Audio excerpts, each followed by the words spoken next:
The message came through the deep space relay at 0347 hours ship time. Captain Kung Ho was drinking his morning coffee when the communication officer burst into his quarters without knocking.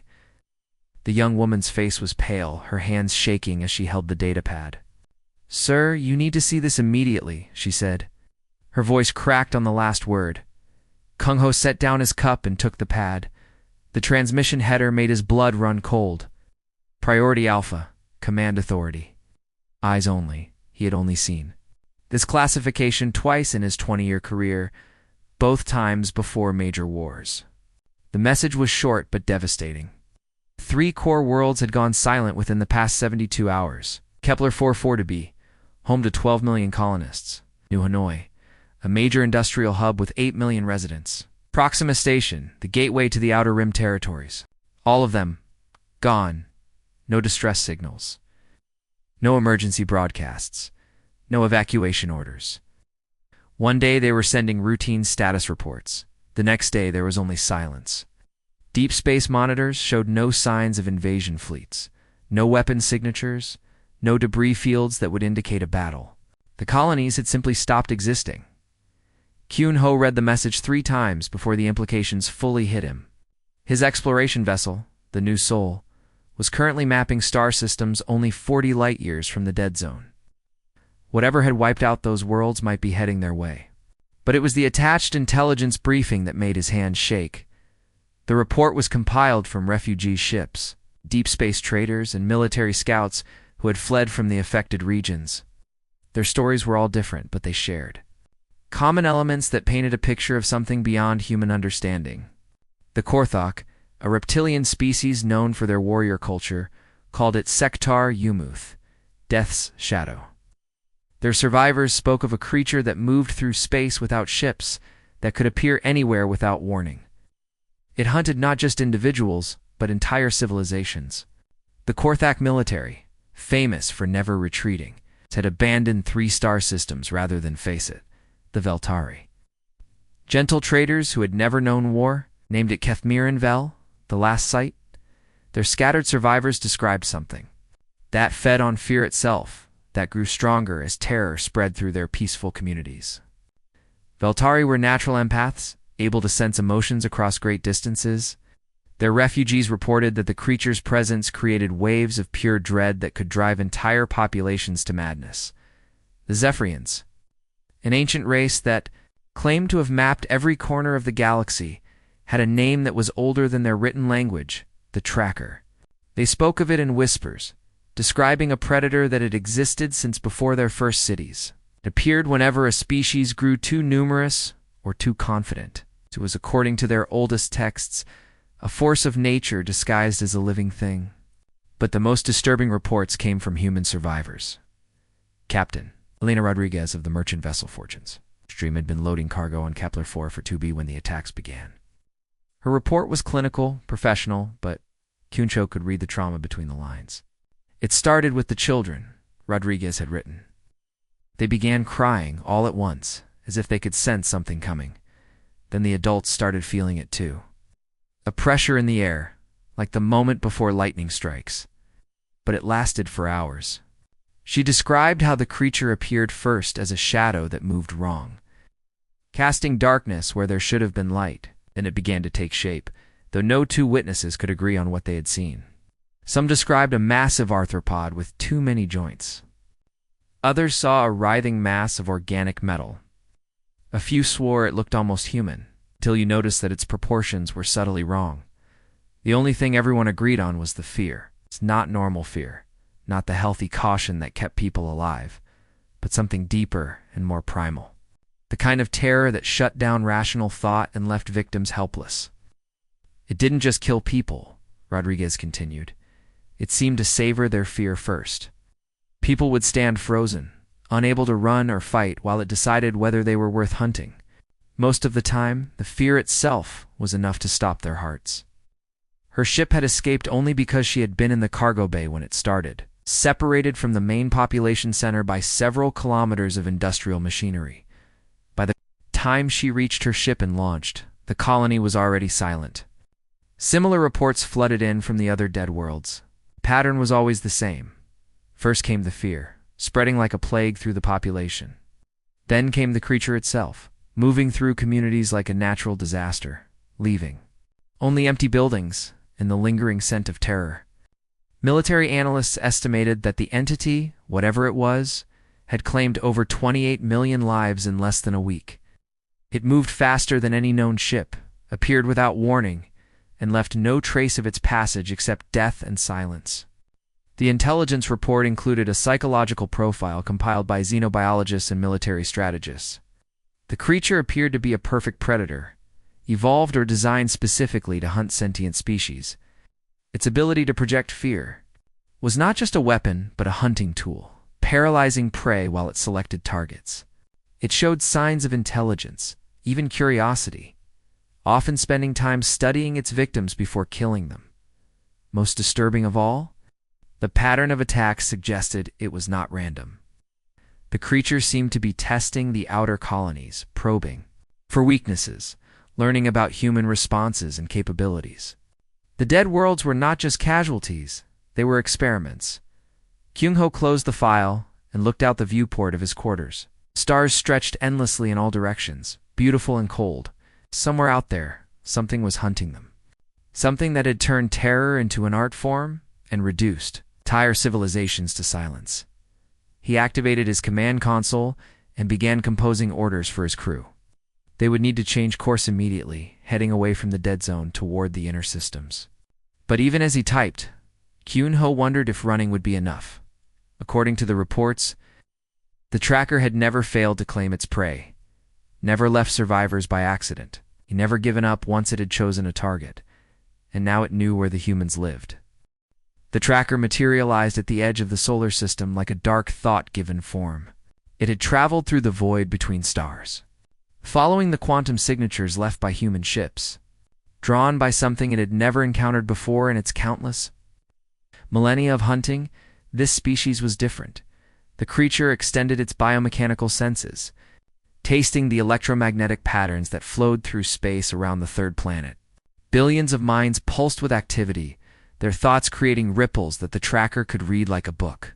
Fear, hope, anger, love, all the emotions that made sentient beings so delicious to hunt. But there was something else. Something that made the ancient predator pause in its approach. These humans carried their fear differently. Where other species cowered at the first hint of danger, humans seemed to transform their terror into something else. They built weapons when threatened. They created art from their nightmares. They turned their deepest fears into stories that made them stronger. The tracker had consumed the dreams of 1,000 civilizations. It knew the taste of every possible terror. But these creatures treated fear like a tool instead of a weakness. Curious, the entity began its approach. Invisible to human sensors, its form shifting between dimensions as it moved through the solar system. It passed the outer planets, studying the small stations and mining operations that dotted the void. Each human mind it touched revealed the same strange pattern. Fear existed, but it was controlled, channeled, used. How unusual. How ... interesting. The tracker decided to begin with a smaller population, something manageable where it could study these anomalous prey more carefully.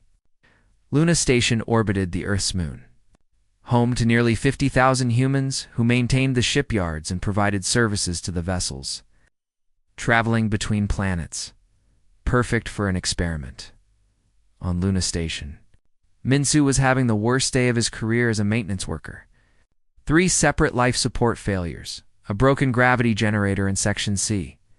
And now the water recycling system was making sounds that definitely were not supposed to come from water recycling systems. He crawled through a maintenance tunnel, carrying his toolkit and muttering complaints that echoed off the metal walls. The tunnel was barely wide enough for his shoulders. It's filled with pipes and cables that seemed designed to catch on his work clothes. His headlamp cut through the darkness, illuminating junction boxes and warning labels in multiple languages. Station control. This is Minsu, he said into his CUM unit. I'm at Junction 77 Alpha. The noise is definitely coming from the primary recycling unit. Sounds like something is grinding where nothing should be grinding. Copy that, Minsu, came the reply from station control. What do you think caused it? Minsu paused at an access panel, setting down his tools. He had been working maintenance for 8 years, ever since he left the military. In that time, he had learned that broken machines usually broke in predictable ways. This sound was not predictable. Could be a bearing failure, he said, opening the panel to reveal a maze of pipes and sensors. Could be debris in the system? Could be that the recycling unit has decided to become sentient and is grinding its teeth in frustration. The voice from station control laughed. Let's hope it's not the last one. Minsu had been joking, but as he began his inspection, he started to wonder if mechanical sentience might actually be less strange than what he was finding. The recycling unit appeared to be working perfectly. All the readings were normal. The water flowing through the system was clean and properly treated. But the grinding sound continued, seeming to come from everywhere and nowhere at once. He had heard sounds like this before.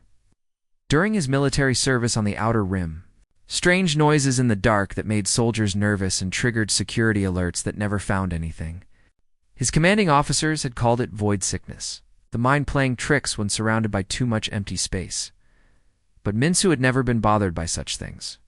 His psychological evaluations during military service had noted his unusual lack of fear response. Where other soldiers reported nightmares and anxiety during long deployments, Minsu slept soundly and approached each day as simply another set of problems to solve. It was the same attitude that made him good at maintenance work. Broken things could be fixed. Unknown problems could be identified and resolved. Fear was just a distraction from finding solutions. Above him, in the station's command center, Duty Officer Hajian was reviewing the daily reports when her sensors began detecting anomalies throughout the station. Temperature fluctuations in empty corridors, power drains that appeared and disappeared without explanation, electromagnetic signatures that seemed to move through the station's hull like ghosts. Computer, run a full diagnostic on all sensor arrays, she ordered. Diagnostic complete, the computer responded. All sensors functioning within normal parameters. Hajian frowned at her displays. If the sensors were working correctly, then something was actually moving through the station. Something that registered on their instruments but did not appear in any visual scans. She opened a communication. This is command. Are you showing any unauthorized personnel in the station? Negative, command. All personnel are accounted for. All entry points secure. Then explain why I'm reading life signs in Section D, when Section D is supposed to be empty for maintenance. There was a pause. We'll send a team to investigate. In the maintenance tunnels below, Minsu continued his work, unaware that something ancient and terrible was studying him with growing fascination. The tracker had entered the station's structure, moving through walls and bulkheads like they were made of mist. Following the sound of human thoughts, most of the minds it touched responded predictably. As its presence grew stronger, humans throughout the station began feeling uneasy. Security guards found themselves jumping at shadows. Engineers reported strange dreams. Administrative staff complained of headaches and anxiety. But the mind in the maintenance tunnels was different. When the tracker focused its attention on the human called Minsu, it encountered something unprecedented. The man's fear response was not just controlled, it was almost non-existent. Where other humans generated waves of delicious terror when faced with the unknown, this one simply continued working on his repairs. The tracker had fed on fear for millions of years. It had consumed the nightmares of entire civilizations. But this human treated the presence of cosmic horror the same way he treated a broken water recycling system as an interesting problem that probably had a reasonable explanation. 4. The first time in its existence, the ancient predator experienced something resembling confusion. And in the darkness of the maintenance tunnel, Minsu continued his work, completely unaware that he had just broken the most successful hunting strategy in the galaxy. The tracker chose to reveal itself during the night shift. When the station's population was at its smallest and most vulnerable, it had spent hours studying the humans, learning their patterns, tasting their fears. Most responded exactly as expected, their primitive minds, generating waves of delicious terror when they sensed its presence. But the human in the maintenance tunnels remained an irritating puzzle. The creature materialized in Section D, allowing itself to become partially visible to test the responses of its prey. Its form shifted constantly, never quite settling on a single shape. One moment it resembled a massive spider with limbs that bent in impossible directions. The next, it appeared as a writhing mass of dark metal and organic tissue. Always. It remained just unclear enough to trigger the fear of the unknown. Security Officer Park was making his rounds when he saw it. He turned a corner and found himself face to face with something that should not exist. His training told him to reach for his weapon, to call for backup, to follow protocol. Instead, he stood frozen, his mind unable to process what his eyes were showing him. The tracker fed on his terror, drawing strength from the man's paralyzed fear. This was how it was supposed to work. This was the natural order: predator and prey, hunter and victim, nightmare and dreamer. Park's heart stopped beating 3 minutes later. The creature moved through the station's corridors, revealing itself to carefully selected targets. A maintenance worker in the engineering section, a cook in the cafeteria, a communications technician working late in the command center.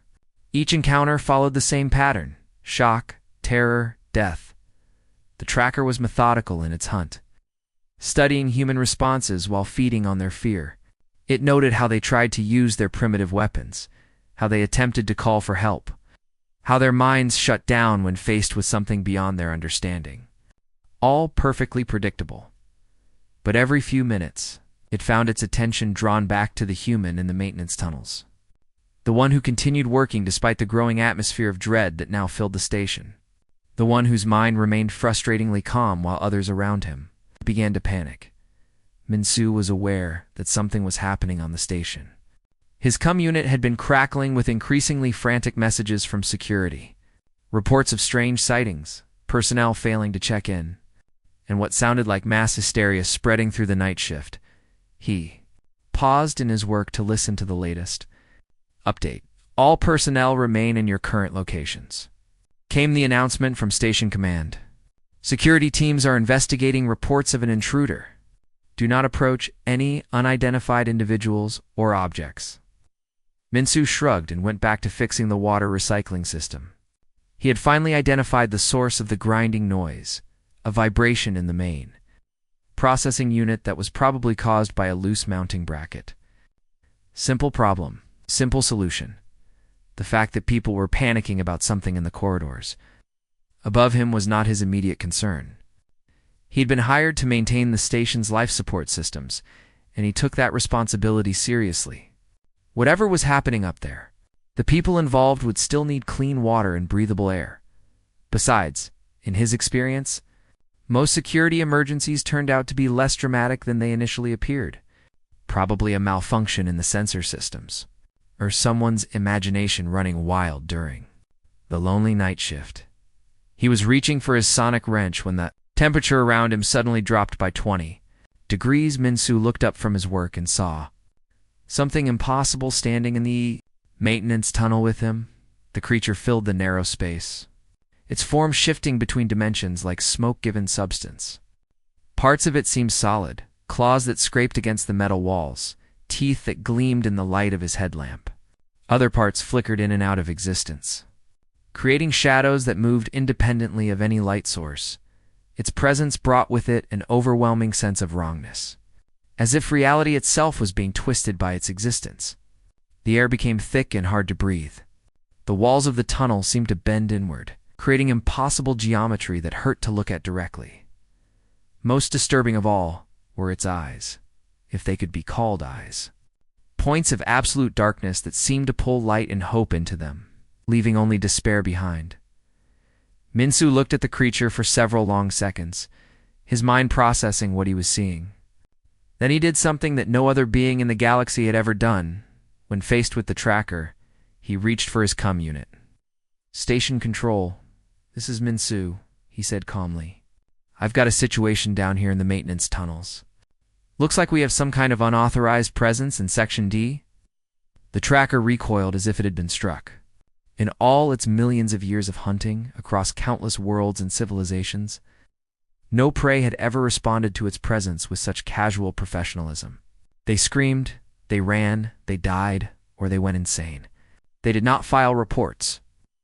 "Can you describe the nature of the situation, Minsu?" came the reply from station control. Minsu looked at the creature again, studying it the same way he would examine a broken piece of machinery. "Hard to say exactly," he replied. "Looks like something that definitely should not be in the maintenance tunnels. Might be some kind of security breach, or possibly a malfunction in the environmental systems creating unusual atmospheric effects." The tracker tried to project waves of primal terror directly into the human's mind. It focused all of its fear-inducing capabilities on this one stubborn prey. Channeling the accumulated nightmares of 1,000 dead civilizations, Minsu felt a slight headache coming on. "Control," he said. "I'm going to need backup down here. And probably someone from environmental engineering. This thing is affecting the local atmosphere, and I want to make sure it's not going to damage the life support systems."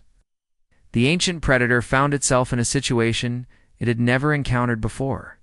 Its prey was not only unafraid, it was treating the encounter as a workplace. Safety issue.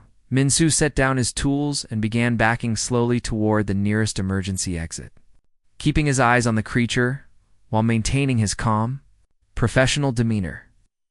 Also, he added into his "You might want to start emergency evacuation protocols, just as a precaution. I'm not sure what this thing is, but it's definitely not supposed to be here." For the first time in its existence, the tracker experienced something that might have been doubt.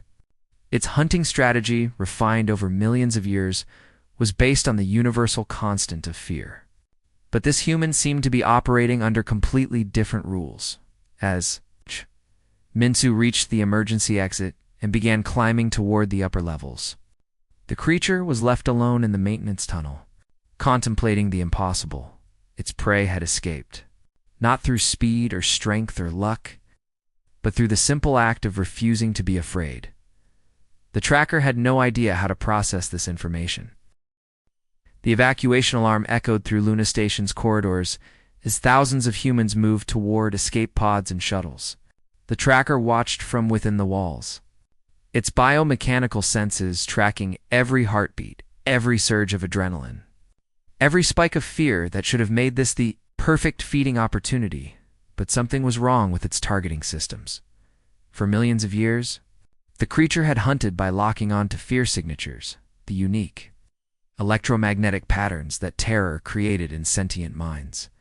These signatures were like beacons, drawing the tracker to its prey and allowing it to feed on their despair before delivering the killing blow. Now those systems were malfunctioning. Every time the tracker tried to focus on the human called Minsu, its bioneural networks experienced cascade errors. The man's mind produced no fear signature to lock onto. Instead of the expected waves of terror, Minsu's thoughts generated something the creature had never encountered, a steady, problem-solving pattern that its ancient programming could not interpret. The tracker followed Minsu through the evacuation routes, invisible and confused.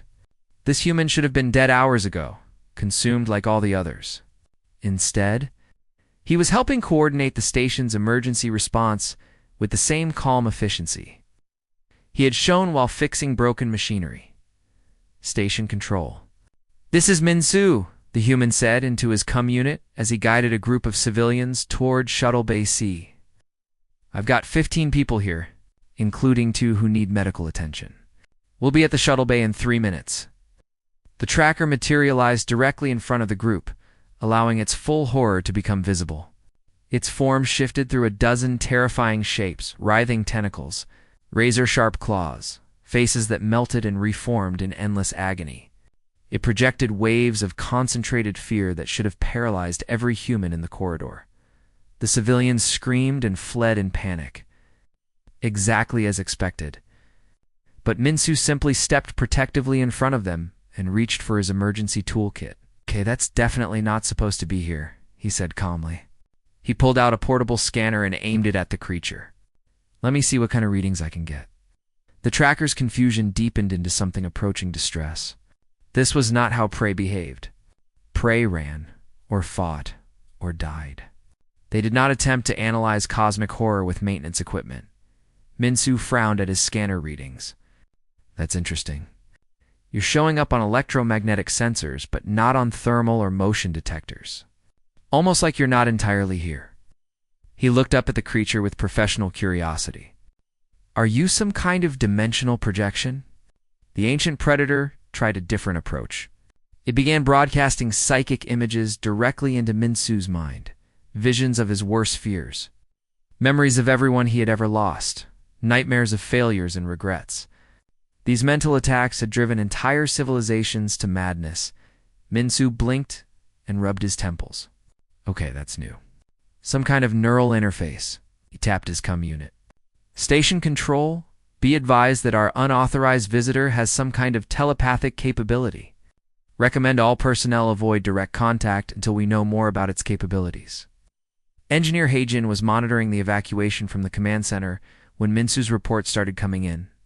She had known him for 3 years, ever since he transferred to Luna Station.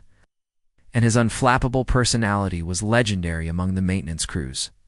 But even by Minsu's standards, his reaction to this crisis was remarkably calm. Minsu, she called over the comm.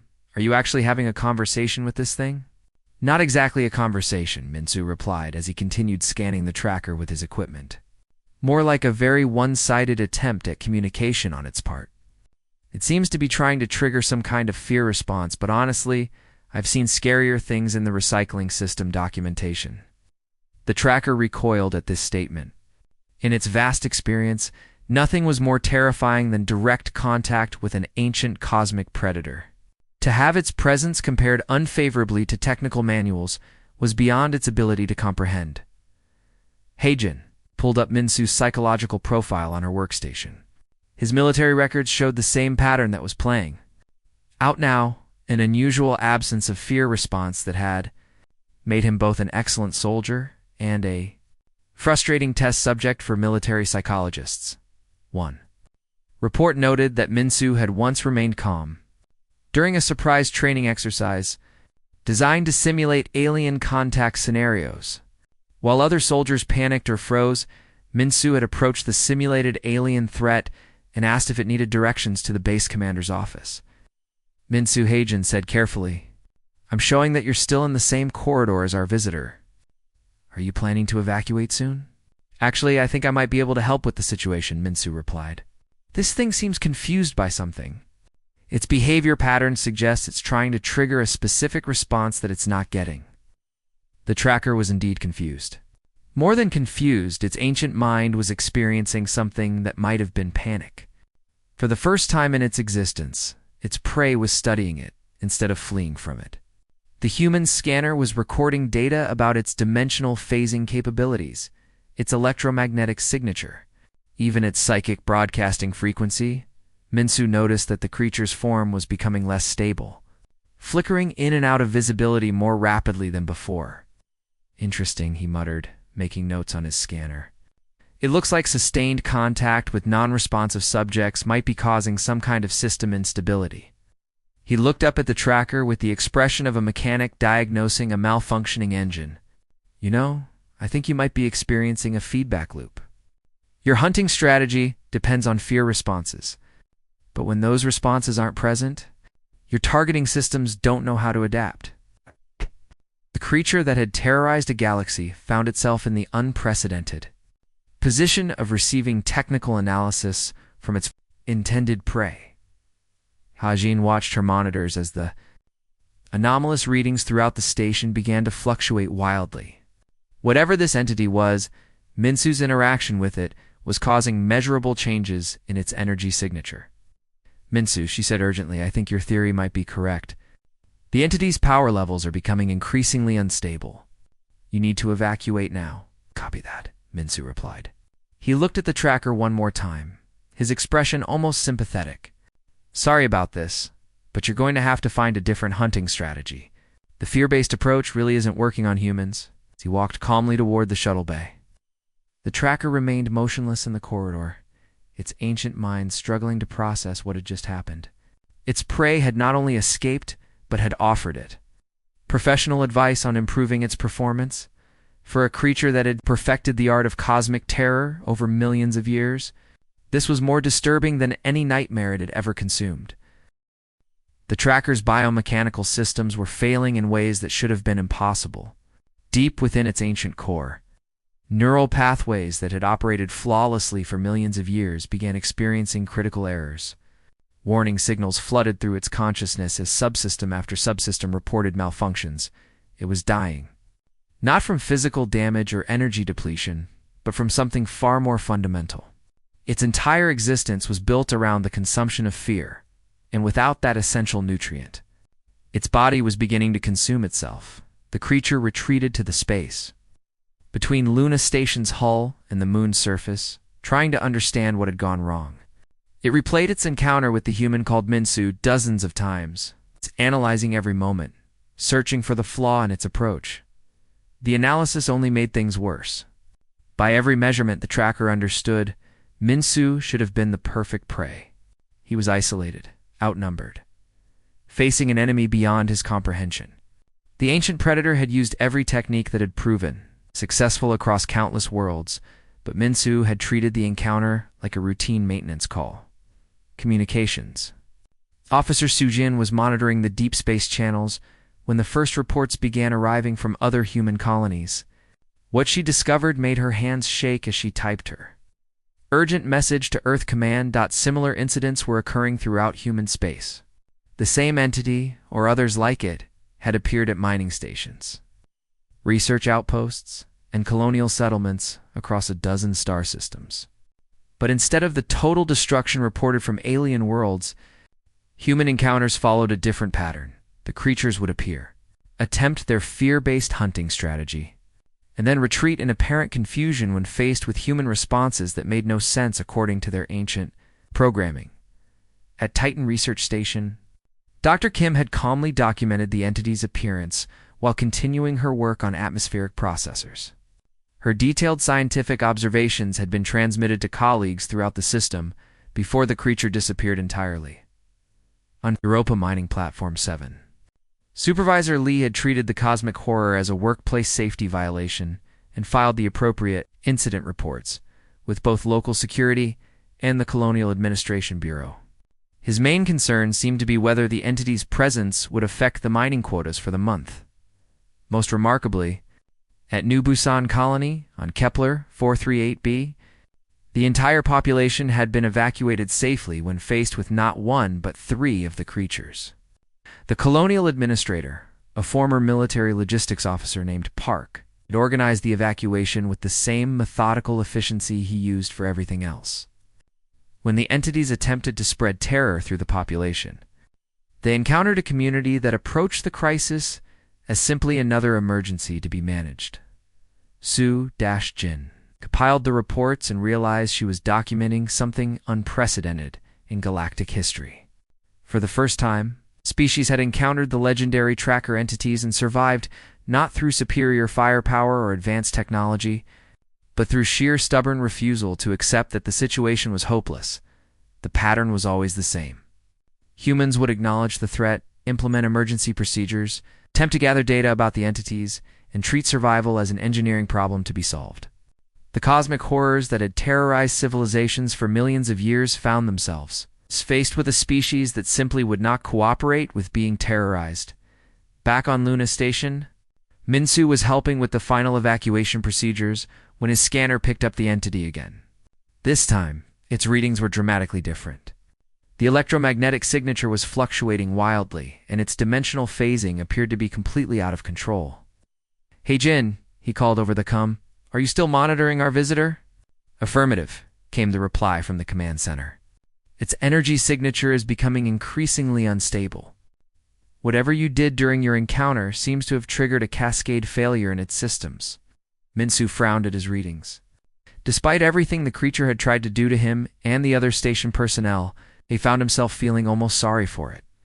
Whatever it was clearly designed for a specific purpose, and humans had somehow broken its fundamental programming. "It looks like a feedback loop," he said, studying the data. "Its hunting strategy creates a dependency on fear responses from its prey. When those responses aren't present, its biological systems can't function properly." He paused, considering the implications. Heijin, I think this thing might actually be starving. Not for food in any conventional sense, but for the fear reactions it needs to maintain its neural stability. Tracker, still hidden in the space near the station, was indeed experiencing something analogous to starvation. Its biomechanical body required the electromagnetic patterns generated by terror-stricken minds to maintain its complex neural networks. Without regular feeding on fear, its consciousness was beginning to fragment. But more disturbing than the physical deterioration was the psychological impact. The tracker had defined itself as the ultimate predator for so long that failure was literally unthinkable. Its entire identity was built around its perfect hunting record. Its ability to reduce any sentient species to helpless prey. Now it was faced with creatures that refused to be prey. Humans looked at cosmic horror and saw problems to be solved, data to be collected, procedures to be followed. They approached existential terror with the same practical mindset they used for broken plumbing or scheduling conflicts. The ancient predator tried one final approach. It manifested directly in front of the shuttle bay, where the last evacuation craft was preparing to depart. This time, it drew upon reserves of power it had been saving for millennia, creating a display of cosmic terror so intense that reality itself seemed to bend around its presence. The few remaining humans stopped what they were doing and stared at the entity in amazement. Said one of the maintenance technicians. Look at the energy output on this thing. The readings are off the charts. Get a full spectrum analysis called another. This is incredible data. Minsu approached the creature with his scanner extended, his expression focused and professional. The power levels you're generating are remarkable, but I think you're burning through your energy reserves too quickly. This kind of output isn't sustainable. The tracker's final, desperate attempt at terrorizing humanity had been met with scientific curiosity and engineering advice. For the first time in its existence, the ancient nightmare experienced something that might have been despair. It had encountered a species that was fundamentally immune to its hunting strategy. Not through any special ability or technology, but through their basic approach to problem-solving. As the evacuation shuttles departed Luna Station, carrying their human cargo to safety, the tracker was left alone with the devastating realization that its millions of years of perfect hunting had finally met something it could not overcome: human stubbornness. Dr. Yoon-young was having the most fascinating day of her scientific career.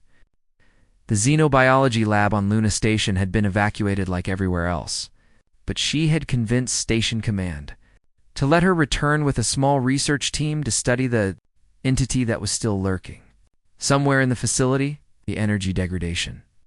Patterns are unlike anything in our databases, she explained to her colleague, Dr. Jae-wook, as they set up monitoring equipment in the main laboratory. Whatever this creature is, it appears to be experiencing systemic failure due to an inability to obtain some form of sustenance from human subjects. Jae-wook, who normally studied mineral compositions from asteroid mining operations, found himself completely out of his depth. So you're saying this thing that terrorized half the galaxy is basically having nutritional problems? Essentially, yes, Yoon-young replied, adjusting her sensors to track the entity's electromagnetic signature. Based on the data we've collected, it appears to be a biomechanical predator that has evolved to feed on the neurochemical responses associated with extreme fear. When those responses are absent, its biological systems begin to fail. They had discovered this by accident. Minsu's scanner readings, combined with observations from other human encounters across the colonies, had revealed a pattern that no other species had survived long enough to document. The creatures were not just killers. They were specialized parasites that required terror to survive, and humans, it seemed, were naturally immune to providing the specific type of terror the entities required. Think about it, Yoon-young continued, as she calibrated her equipment. Every other species we know about responds to cosmic horror with paralyzing fear. It's a reasonable survival response when faced with something beyond comprehension. But humans treat incomprehensible threats as engineering challenges. Pilot Jae-wook had volunteered for the research mission mainly because his shuttle had been damaged during the evacuation and needed repairs anyway. Now he found himself serving as both transportation and test subject for what was probably the most dangerous scientific experiment in human history. So our plan is to deliberately expose ourselves to this thing that has killed millions of beings across the galaxy, just to see what happens when it tries to eat our fear? He asked. Exactly, Yun said cheerfully. Except it can't actually eat our fear because we process fear differently than other species. We've weaponized our own stubbornness. The tracker had been monitoring their conversation from within the station's ventilation systems. Despite its deteriorating condition, it was still capable of following human communications and understanding their language. What it heard filled it with something approaching panic. These humans were not just immune to its hunting strategy, they were actively studying it. They had identified its weaknesses and were planning to exploit them. For a creature that had spent millions of years as the galaxy's apex predator, the realization that it had become the subject of scientific research was deeply disturbing. Minsu arrived at the laboratory carrying a toolkit and a determined expression. I've finished the repairs to the life support systems, he announced. The station is fully operational again. Also, I've been thinking about our visitor's condition. What kind of thinking? Young asked, looking up from her instruments. If this entity requires fear responses to maintain its biological functions, and if human fear responses are somehow incompatible with its dietary requirements, then prolonged exposure to humans should accelerate its system failures. Jae-wook stared at him. You want to deliberately make this thing sicker? I want to help it understand that its current hunting strategy is unsustainable, Minsu corrected. From an engineering perspective, any system that depends on a single input source is vulnerable to supply chain disruptions. This creature has built its entire existence around consuming fear, but it never developed contingency plans for encountering prey that doesn't generate the right kind of fear. The tracker materialized in the laboratory, its form more unstable than ever before. Parts of its body flickered in and out of existence, and its usual terrifying presence was diminished by obvious signs of distress. It was like watching a nightmare having a breakdown. Fascinating, Yoon said, immediately beginning to record data. Look at the degradation in its dimensional cohesion. The entity's structural integrity is clearly linked to its psychological state. Minsu approached the creature with his scanner, treating it exactly as he would any other malfunctioning piece of equipment on the station. Your power distribution is completely inefficient, he said conversationally. You're expending massive amounts of energy, trying to trigger responses that we're biologically incapable of providing. The tracker attempted to project waves of terror at the three humans, but its broadcasts were weak and unfocused. Instead of paralyzing fear, the humans experienced mild headaches and a vague sense of unease. Interesting, Jae-wook noted. It's like being exposed to a very low-grade psychic field. Uncomfortable, but not particularly frightening. That's because human fear responses are more complex than what this entity is designed to process, Yoon explained, while taking readings. We don't just feel fear, we analyze it, categorize it, and develop strategies to overcome it. This creature expects simple, overwhelming terror. Instead, it's getting academic curiosity. The ancient predator found itself in the unprecedented position of being scientifically analyzed by its intended prey. Every attempt to assert its dominance was met with professional interest and technical commentary. Its millions of years of hunting experience had not prepared it for creatures that treated cosmic horror as a research opportunity. Minsu looked at the entity with something approaching sympathy. From a purely technical standpoint, your hunting strategy was probably very effective for millions of years.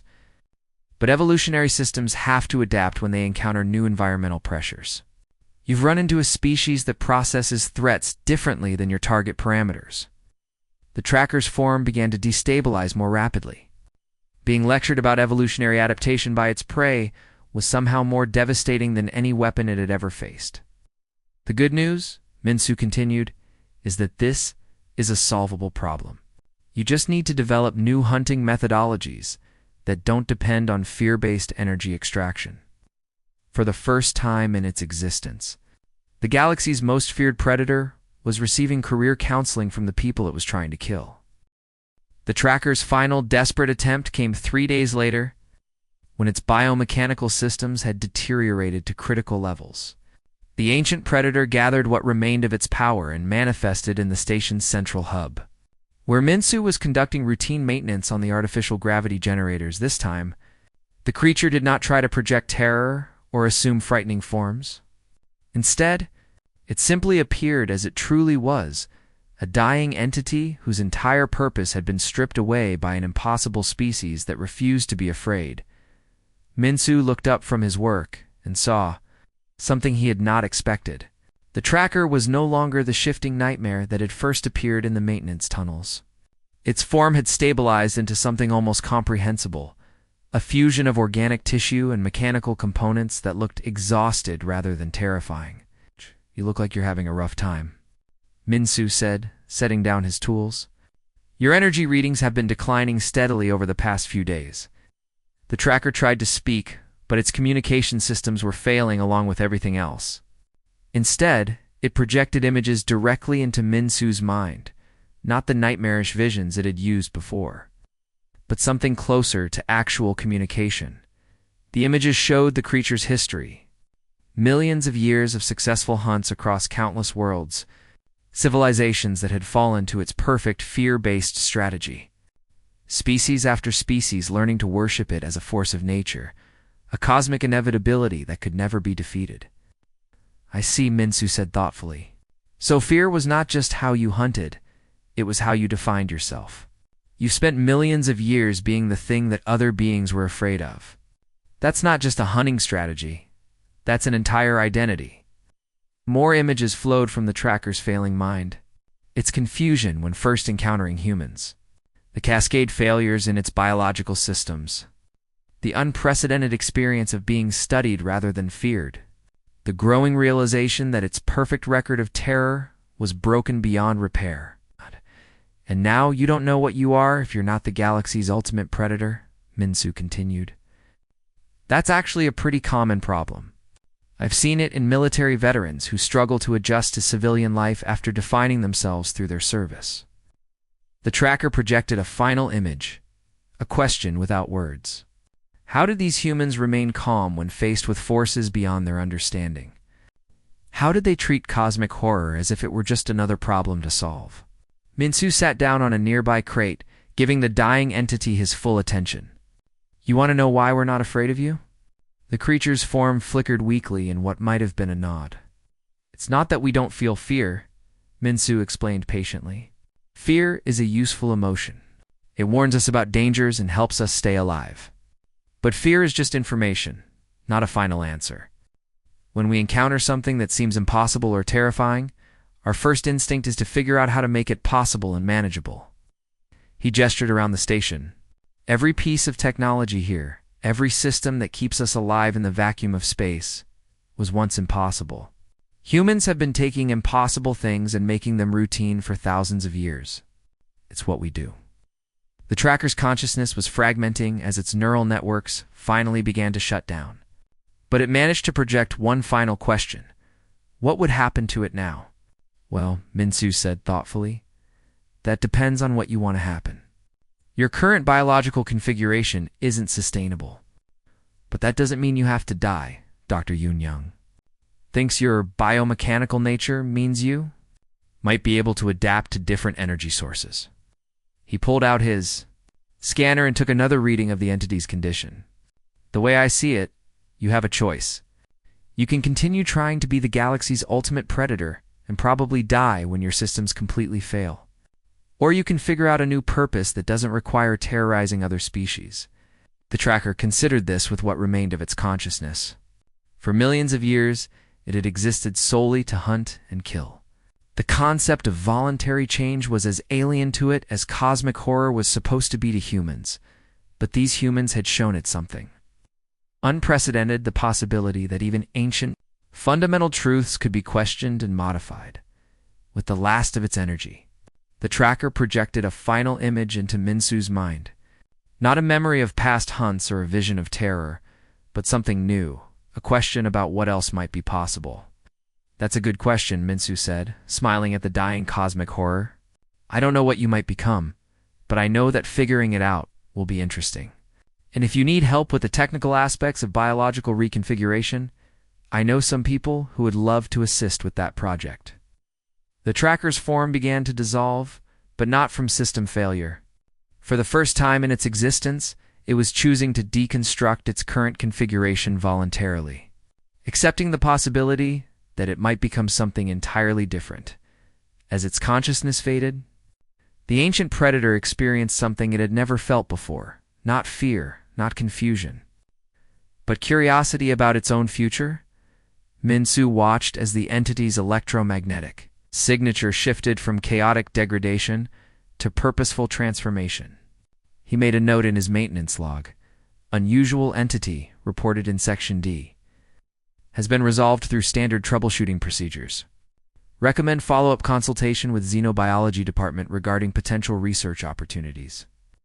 3 months later, Dr. Yunyang published the first scientific paper on voluntary consciousness transfer in biomechanical entities.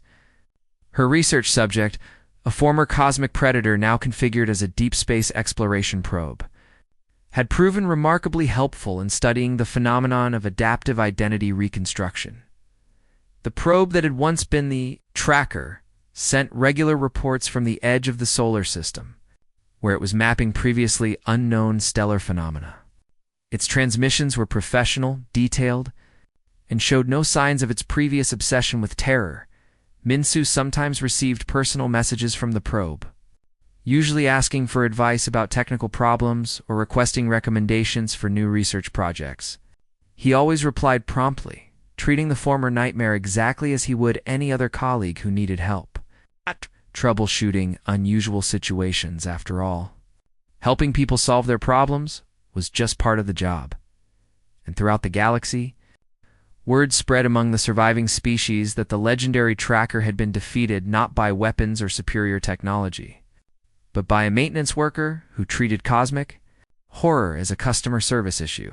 It became the first confirmed case in galactic history of an existential threat being resolved through proper workplace procedures and a positive attitude toward professional development.